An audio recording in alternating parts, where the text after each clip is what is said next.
What's up, guys? I'm Brian. I'm Lecie. O-Town Swing here Thursday nights at Dance It in Orlando, West Coast Swing in Orlando. This was our all-level 7:30 class. Thank you guys for coming out. We talked about whips and we talked about some variations on whips, a continuous whip. Mainly continuous whip. Yeah, and a couple different exits from that. So we started out with just with our basic whip, and we'll go from this side.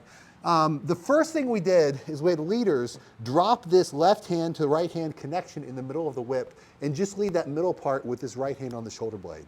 So we'll stop on 4, 1, 2, 3, and 4. We talked about how really all this drive to lead the rest of the pattern is coming from that right hand on the shoulder blade. So I've dropped this hand now, and we're just going 5, 6, pick it back up, 7, and 8. We'll do it both ways.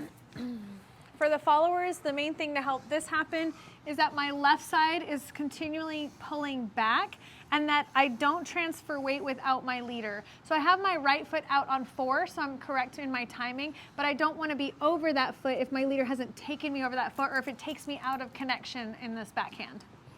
5, 6, 7, and 8. The next thing we did is we took this into a continuous whip sort of pattern. So we'll do this facing both ways. I'm just going to stop on 4.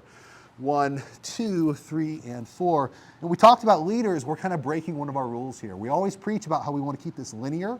And as I take my 5, typically I would try to drive down the slot, right? I'm thinking away from the follower, linear down the slot. Instead of doing that, I'm actually going to cross my right foot in front of my left here, okay? And if we did this facing the other direction, just so you can see, 2, 3, and we're here on 4. So I'm going here on 5. And from there, I'm just going to go into this continuous pattern that I can go an indefinite number of times. And across the slot, cross my feet, cross the slot, cross my feet. So 5, 6, 7, 8.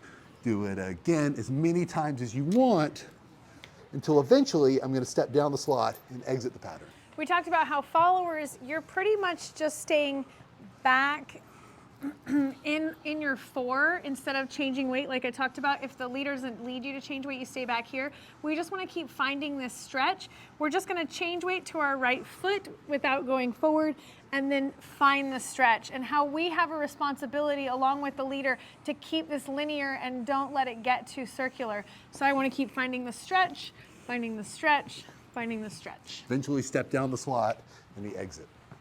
The next thing we did a different exit where we let an outside turn just with this right hand. So if this is our 4 of the whip, right?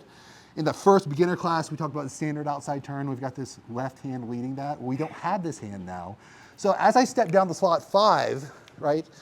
5, I'm going to push the heel of the hand forward and lead that outside turn on the shoulder blade. So I'm here on 4. I'm just stepping 5, heel of the hand, outside turn.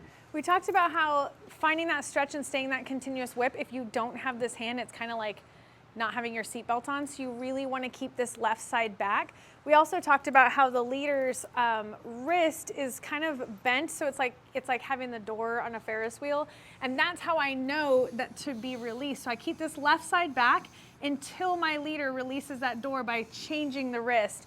That tells me to release that side and go the other direction. And that's especially important if we want to put that ending on our continuous whip, which was the last iteration that we did.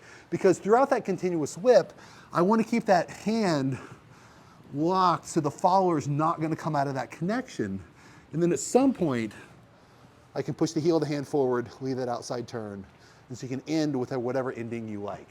So we just kind of played with that. We did this kind of leader's choice at the end. So we did a bonus ending. Yeah, bonus ending. The inside turn. Didn't have as much time for that, but we did this continuous whip. We're just kind of here in a closed rock and go out of it into an inside turn. Kind of like a throw out, walk, walk, triple step, triple step. Yeah, nice little way to incorporate those mechanics into another pattern. If you got questions, hit us up on Facebook. We've got a YouTube channel. These videos will be on the YouTube channel. Swing Over is coming up, 3rd weekend in April. Oh my gosh, announcements. So Swing Over. Thank you guys for coming out.